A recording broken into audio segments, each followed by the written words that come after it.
దేవుని నామానికి స్తోత్రం అండి. మీ అందరికీ వందనాలు. అయితే నేను ఏదో పాటలు పాడి గొప్ప మెప్పు పొందడానికి కాదు కానండి, నేను దేవుని పని చేయడానికి అందరూ పాటలు విని హృదయాలు తెరవబడి దేవుని నామాన్ని మహింపరుస్తారని ఆశతో నేను ఈ పాటలు పాడుతున్నానండి. ఈ పాటలను ఆదరించండి. దేవునికి కృపను బట్టి మీరు కూడా దేవుడిలో ఉండాలని, దేవుని రాజ్యానికి వారసులు అవ్వాలని ఆశపడుతున్నానండి. ఎందుకు నేను దేవుని పని చేయడానికి కారణం ఏంటంటే, నత్తి వాళ్ళని దేవుడు వాడుకుంటాడంట.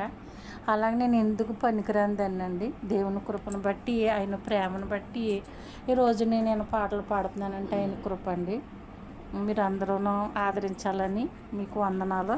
మీకు అందరికీ వందనాలు. గుండె